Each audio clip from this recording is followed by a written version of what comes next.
grande édition du journal. Il est 20h, les titres de l'actualité de ce jeudi 23 février. Ils ont oublié le droit international humanitaire en temps de guerre. La justice militaire les poursuit. 16 hommes de troupes et 3 colonels sont derrière les barreaux pour présenter leurs moyens de défense sur les crimes de Djougou dont ils sont accusés.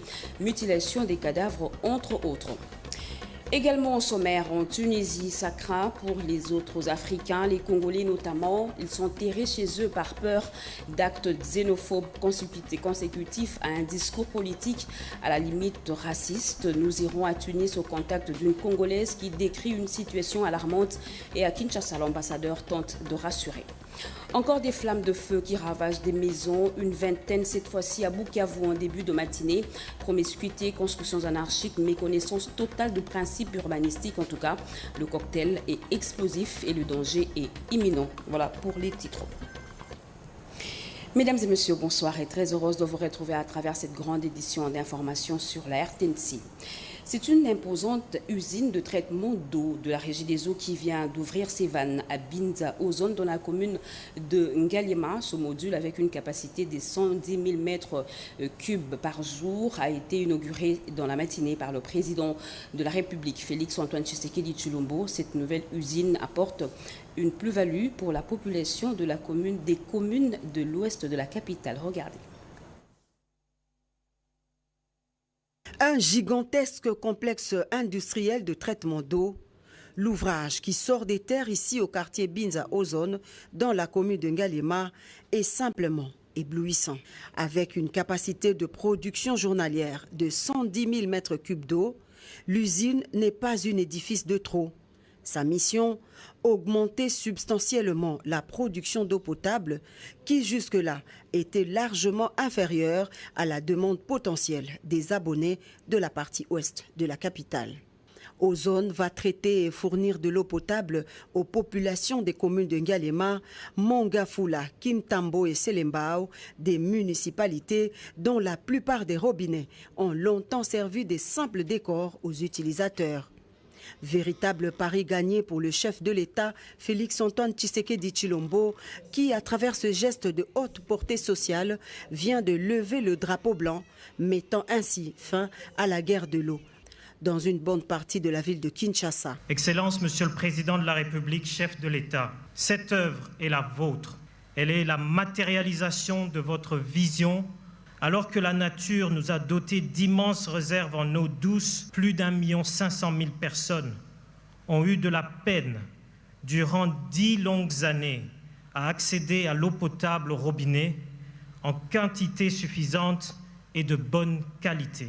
Une unité supplémentaire ultra-moderne de captage, de traitement et de distribution d'eau, fruit d'un partenariat entre le gouvernement et la Banque mondiale, dont le financement s'élève à 72 millions de dollars américains. Une initiative louable qui s'intègre parfaitement dans la vision du chef de l'État, Félix-Antoine Tshisekedi Tshilombo, fondée sur l'humain et son bien-être. Au nom de la Banque mondiale et de son directeur des opérations absent du territoire national, cet investissement fait partie du projet de développement multisectoriel Résilience urbaine de Kinshasa. L'expansion et la croissance démographique de la ville de Kinshasa constituent un défi important à la fourniture de services urbains à ses habitants. La réalisation de cette première phase va desservir près d'1 500 000 abonnés. Elle a 3 fois la capacité de celle de Lemba Imbu qui donne 35 000 mètres cubes par jour. La Régie des eaux, maître d'ouvrage de ce vaste projet, s'est engagée à offrir à ses abonnés un service régulier et professionnel. Comme lors de la pose de la première pierre le 23 décembre 2019, le président de la République est revenu personnellement sur ce site pour couper le ruban symbolique de cette nouvelle usine qui vient s'ajouter aux 6 autres existants à travers la ville-province de Kinshasa. Soucieux de relever le défi de l'amélioration du social des populations congolaises à travers des projets à impact social, notamment dans le secteur de l'eau potable, le chef de l'État a promis d'étendre cette politique de desserte en eau potable à l'intérieur du pays dans le cadre du programme de développement des 145 territoires. Et juste après cette cérémonie inaugurale, quelques personnalités et la population se sont exprimées au micro de la RTNC. L'activité d'aujourd'hui, on est en train d'inaugurer l'usine de l'ozone. Son impact social qui sera énorme.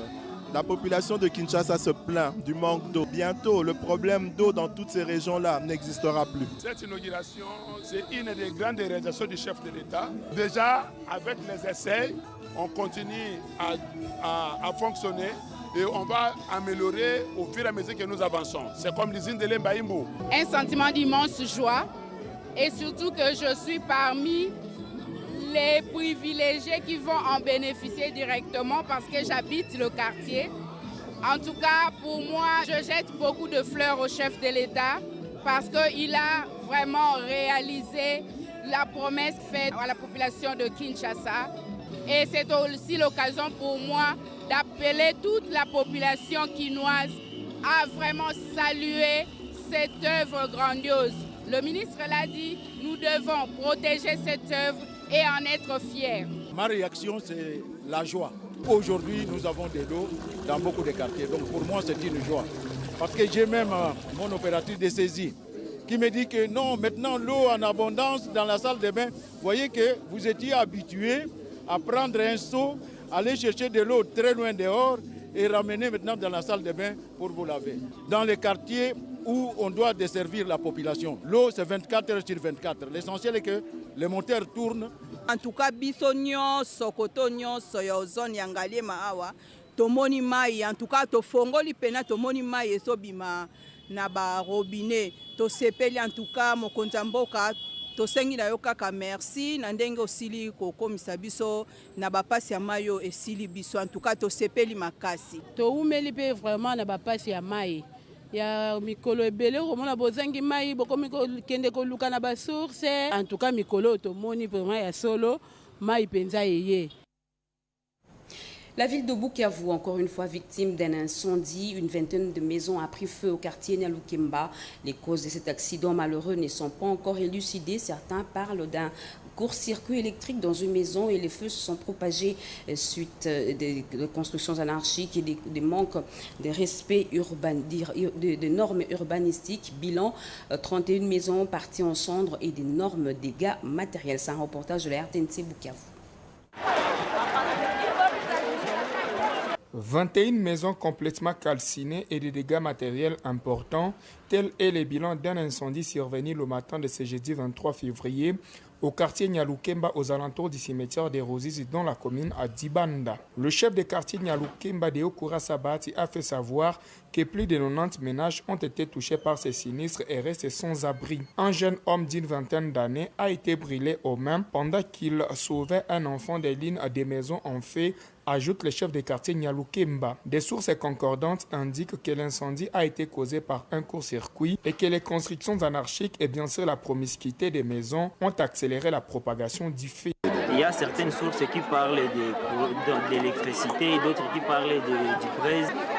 À l'urbanisme, de surveiller chaque fois les constructions anarchiques, puisque sans chemin, on ne peut pas savoir aller limiter les dégâts ou sauver les quoi qui reste. Quelques familles ont réussi à sauver quelques biens, mais la majorité a tout perdu.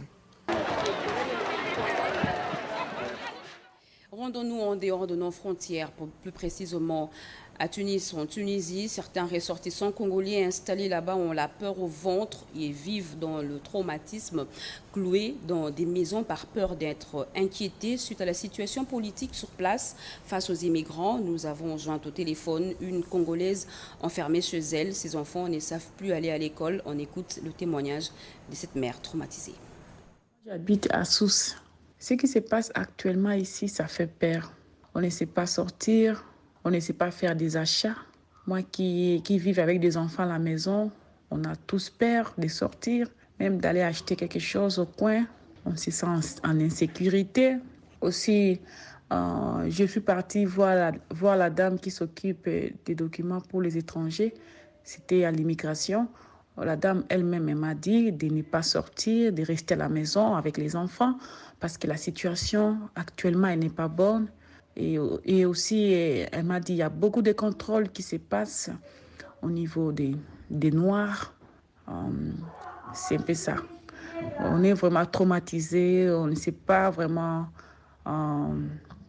sortir, on ne sait pas vraiment faire les achats. C'est un peu ça. Il y a mes enfants qui ne sont pas partis à l'école parce qu'on a peur. Et à Kinshasa, la représentation tunisienne a accordé une interview à la RTNC. L'ambassadeur confirme les bonnes relations qui règnent entre la RDC et son pays avant d'appeler au calme et à la tranquillité les Congolais vivant à Tunis. Selon ce diplomate, la police tunisienne est à la traque des inciviques qui veulent ternir l'image de ce pays. On l'écoute. Après le discours du président tunisien Kaïs Saïd, qui prône les mesures urgentes contre l'immigration clandestine dans son pays, les Congolais vivant à Tunis se sentent menacés. L'ambassadeur de la Tunisie en République démocratique du Congo, qui connaît bien son pays, parle, lui, de la lutte uniquement contre les clandestins et dénonce la manipulation des réseaux sociaux. Laissez-moi vous dire, mon cher frère, que je ne comprends pas jusqu'à maintenant l'acharnement de certaines personnes sur les réseaux sociaux sur la Tunisie. Parce que un pays doit donc protéger, un gouvernement, un État doit protéger ses ressortissants.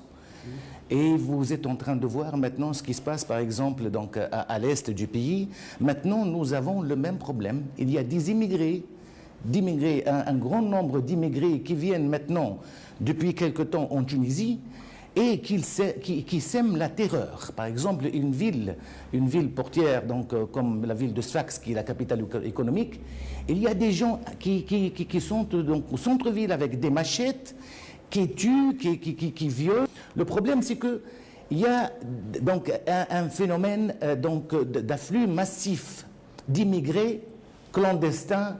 Donc, ils sont en Tunisie d'une façon irrégulière. Bouzekri Rmili apaise les esprits des parents des étudiants congolais vivant en Tunisie. Nous sommes là en tant que frères et sœurs. Nous ne sommes ni xénophobes, ni racistes. Vraiment, j'aimerais bien que cette manipulation, que ce genre d'acharnement cesse. Notez que les autorités tunisiennes ont annoncé qu'au moins 138 migrants clandestins avaient été arrêtés ou interceptés en mer dans la nuit de mardi à mercredi. Kinshasa va offrir son hospitalité ce samedi 25 février 2023 à la conférence des chefs d'État et de gouvernement de la communauté économique des États d'Afrique centrale, CEAC. En prélude de ce grand rendez-vous, le Premier ministre Jean-Michel Sama-Lukonde a ouvert ce jeudi les travaux du Conseil des ministres de cette organisation sous-régionale au fleuve Congo, hôtel Pati Tondouangou, Julien Piana, Marcel Mobenga et bienvenue Salah. C'est pour préparer les sommets des chefs d'État de la communauté économique des États de l'Afrique centrale qui se tiendra à Kinshasa le 25 février prochain que les ministres de ces différents États membres se sont réunis au fleuve Congo Hôtel. Pour le Premier ministre qui a ouvert ses assises, la CEAC, en tant que communauté, ne doit pas rester indifférente face à l'agression d'un État membre. Sa présence à ce conseil ordinaire des ministres témoigne de l'importance que son gouvernement accorde à l'intégration régionale et aux questions liées à la paix et à la sécurité, a renchéri Jean-Michel Sama-Lukonde Kyenge. En effet, ma présence à ce segment du conseil des ministres de la CEAC témoigne de l'intérêt particulier que le gouvernement de la République démocratique du Congo accorde aussi bien aux questions de l'intégration régionale en tant qu'outil indispensable de croissance et de stabilité politique entre les États, qu'à la paix et la sécurité au niveau de la sous-région. En effet, une année durant, le gouvernement congolais, que j'ai l'honneur de diriger, à travers le ministère de l'intégration régionale et francophonie, s'est engagé sans relâche à accompagner la mandature de son Excellence Félix-Antoine Tshisekedi Tshilombo à la tête de la CEAC. C'est donc avec un grand intérêt que je devais suivre non seulement la situation sécuritaire dans la sous-région, mais aussi le déroulement régulier de toutes les réunions de la CEAC, au cours desquelles des recommandations pertinentes ont été formulées au bénéfice des populations afro-centraliennes.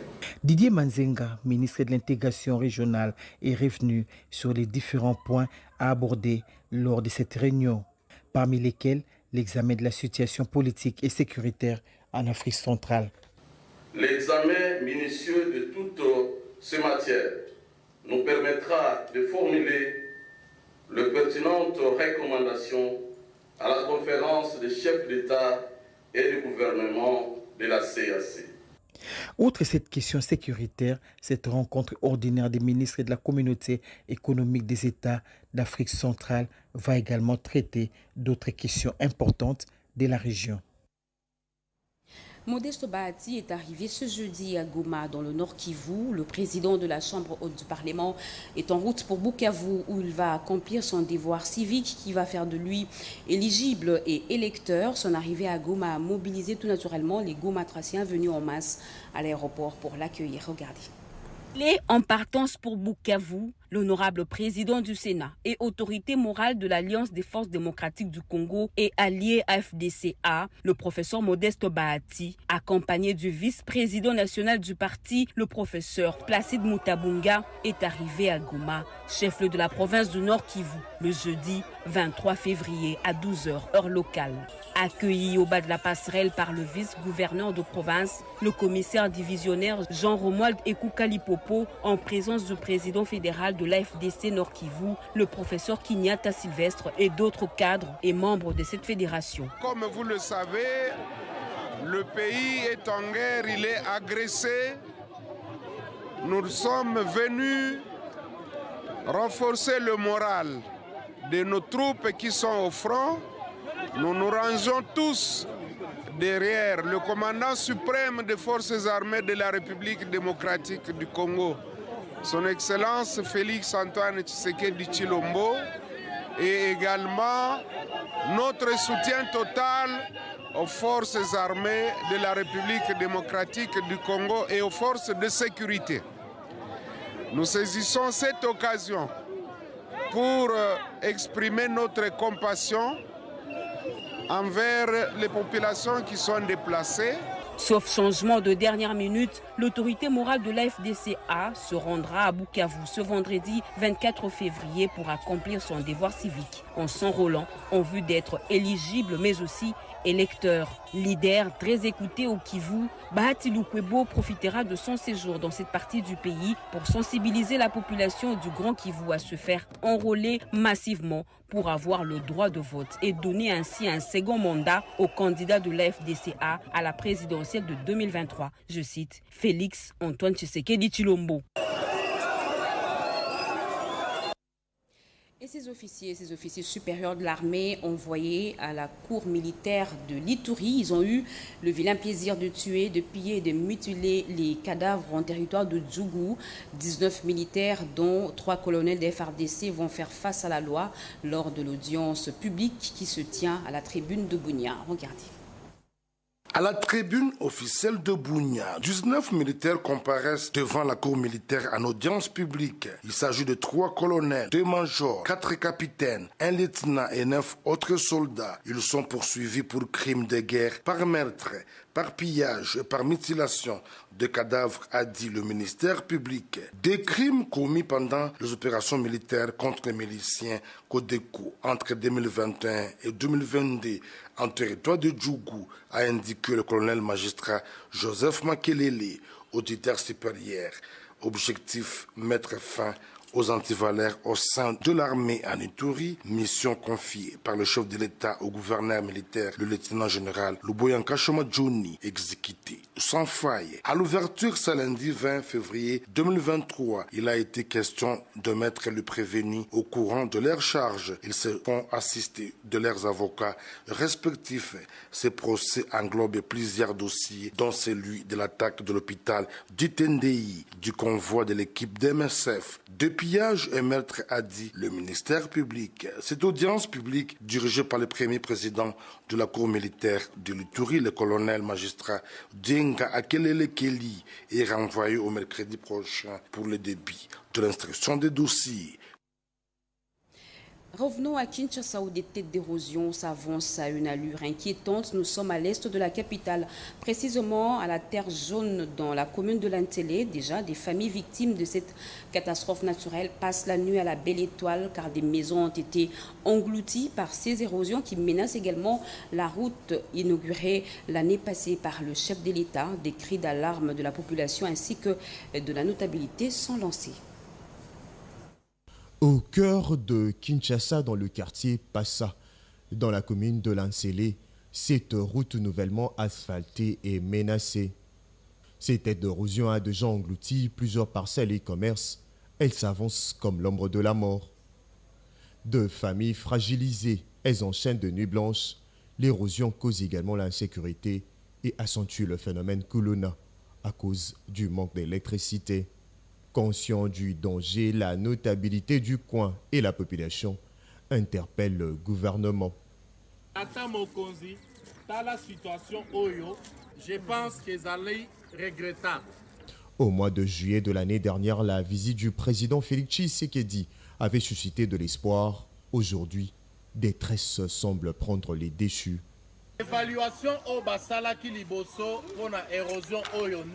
Il fallait un montant de 1,2 million pour lutter contre cette érosion, selon la dernière évaluation. Lors de sa visite de travail ici à Ntsele, le président avait donné des instructions pour mettre fin à cette situation. Hélas, personne n'a pu réserver une suite favorable. À l'attente d'une suite favorable, la population du quartier Passa 1 attend toujours la fin de ces chemins de croix, déjà pénibles pour la population. Et ce chiffre record, la République démocratique du Congo vient de réaliser plus de 66% sur les assurances de la sécurité aérienne grâce aux efforts consentis par l'autorité d'aviation civile AAC. Le ministre intérimaire des Transports, Marc Ekila, a été informé de cet exploit au cours d'une réunion avec l'organe technique Rodipanda. D'audit sous la supervision de la sécurité aérienne USOAP, une méthode de surveillance continue a été organisée en République démocratique du Congo en septembre 2022. Elle consistait d'abord à auditer 6 domaines sur les total de 8 et évaluer la capacité de la RDC dans la mise en œuvre des normes et pratiques internationales en matière de l'aviation civile et assurer efficacement la sûreté aérienne. Les 2 autres domaines viennent d'être audités et complétés en ce mois de février courant par les inspecteurs de l'OACI. Motif de satisfaction pour le directeur général de l'autorité de l'aviation civile AAC, Jean Tchumba Punga, qui en son temps avait souhaité l'audit par l'OACI en toute urgence sur les 2 derniers domaines, à savoir le service de navigation aérienne et les enquêtes sur les accidents et incidents d'aviation civile examinés du 2 au 10 février 2023. Des énormes efforts ont été consentis par l'autorité de l'aviation civile dans ces processus de la sortie pour arracher les taux de mise en conformité avec une forte progression pour la RDC qui a dépassé largement le seuil jusqu'à 66,52% par rapport aux autres États africains. Ce résultat pourrait permettre à la RDC de déclencher les processus de la sortie de la liste noire de l'Union européenne depuis une dizaine de décennies. Le ministre AI de Transport et Voies de Communication, Marc Ekila, a tenu une réunion d'évaluation à propos pour clôturer ce processus des audits internationaux avec les acteurs du secteur aérien et l'organe technique de l'EAC en vue d'encourager et exhorter toutes les parties prenantes à travailler en synergie sur base des principes de l'OACI. Ce résultat constitue une occasion pour la République démocratique du Congo à redoubler d'efforts afin qu'à la prochaine évaluation de l'OACI, qu'elle puisse atteindre et voire dépasser l'objectif cible de 75% exigé pour la sécurité aérienne. En politique, le secrétaire général de l'UDPS va évidemment voter au Kasaï oriental, précisément à Miabi lors des prochaines élections. Augustin Kabouya, en mission de sensibilisation sur les enjeux électoraux de l'heure dans ce coin du pays, a obtenu sa carte d'électeur. Il a, par l'occasion, appelé les militants et militants de l'UDPS à faire de même. C'est un reportage de Jean-Richard Kouali. Le territoire de Miabi s'est mobilisé massivement pour accueillir son digne fils Augustin Kabouya en mission de sensibilisation sur les enjeux électoraux de l'heure au Kasaï oriental. À l'entrée de son territoire, le cortège du numéro 1 de l'IDPS a été stoppé par une marée humaine. Respectueux de loi, Augustin Kabouya s'est fait accompagner de cette foultitude des personnes pour qu'il aille accomplir son devoir civique.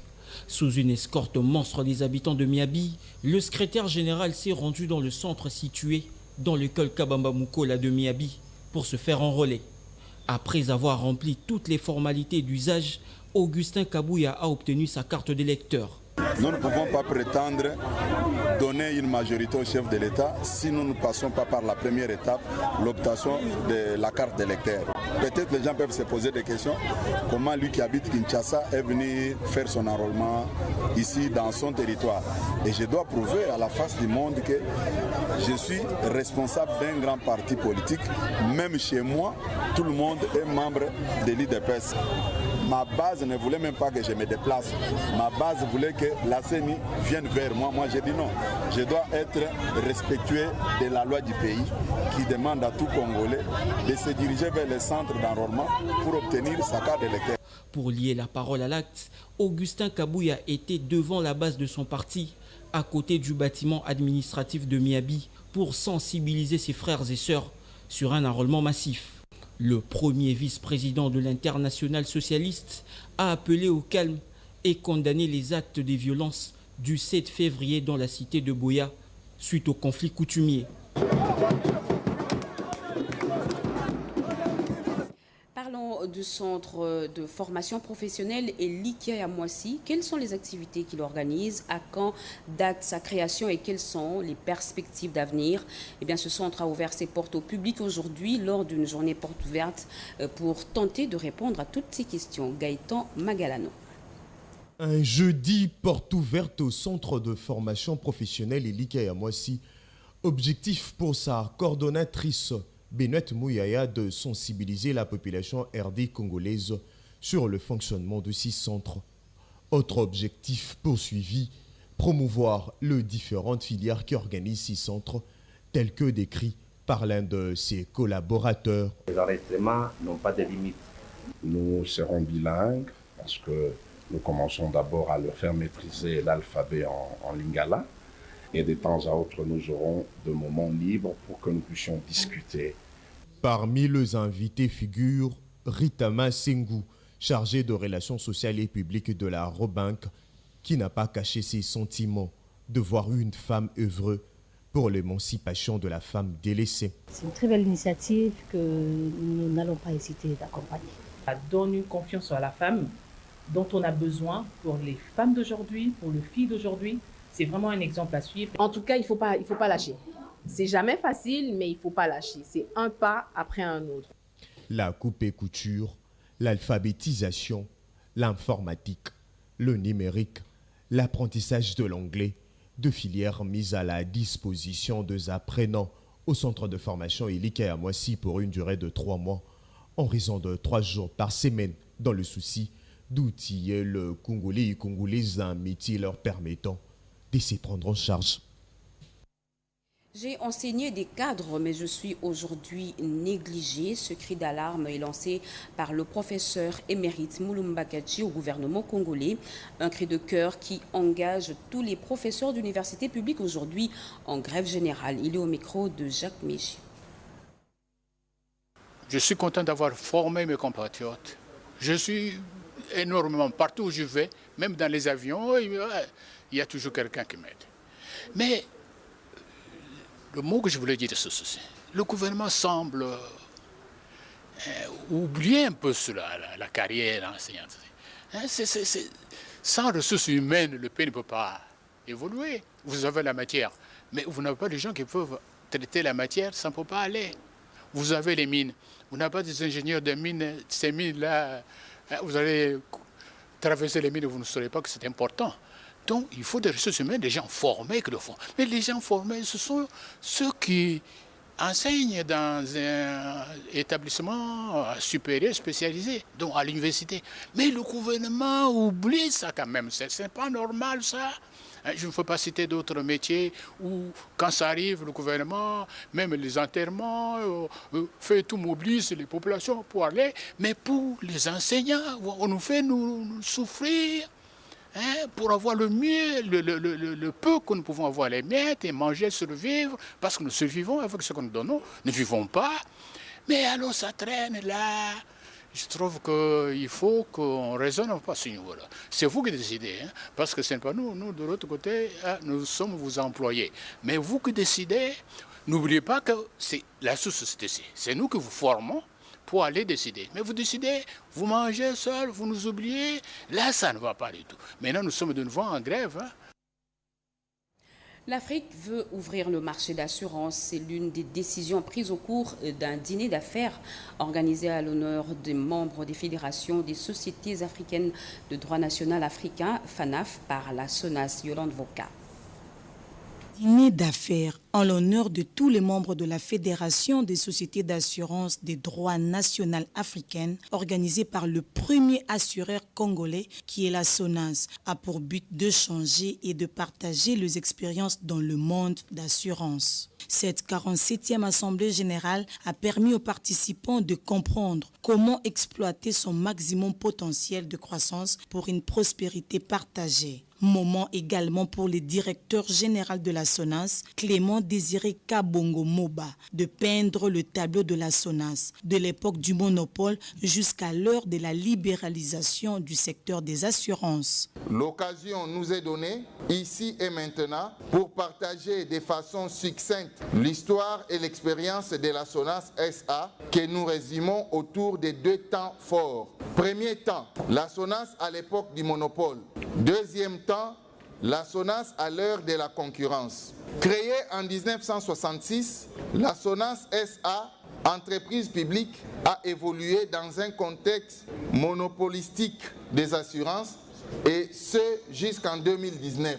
Elle a permis tant soit peu à l'État congolais de lutter contre la fuite des capitaux et a contribué aux efforts de développement socio-économique du pays. Présent à ces dîners d'affaires, le ministre de Finances, Nicolas Kazadi, a représenté la partie gouvernementale. L'ISIPA a organisé aujourd'hui une cérémonie d'accueil des nouveaux étudiants. La présidente directeur générale Rufine Luyeye a profité de l'occasion pour sensibiliser ses néophytes sur les exigences de la vie estudiantine. Edith Chala. La pratique est routinière à l'Institut supérieur d'informatique, programmation et analyse ISIPA en pareille période. Des nouveaux étudiants sont accueillis pour une meilleure intégration et l'imprégnation de l'esprit ISIPA. Après l'élection du comité des étudiants, l'investiture est intervenue à l'occasion. Comme l'année civile vient de commencer, les échanges des vœux ont eu lieu entre personnels tirés au sort. La présidente directeur générale de l'ISIPA, Rufine Luyeye, a appelé à la conscience les jeunes étudiants qui ont choisi l'ISIPA pour leurs études. Nous ne devons pas oublier pourquoi nous sommes ici. Vous êtes venus pour apprendre. Vous devez apprendre à être attentif et protéger l'ISIPA. L'ISIPA, j'ai toujours insisté, c'est votre maison. C'est pour cela que je vous ai dit, c'est une famille. Et le PDG disait, vous n'êtes pas des demandeurs d'emploi, mais vous êtes des créateurs. L'orchestre Makwandungu de l'ISIPA a agrémenté la cérémonie et les clubs des différentes disciplines sportives ont offert quelques exhibitions.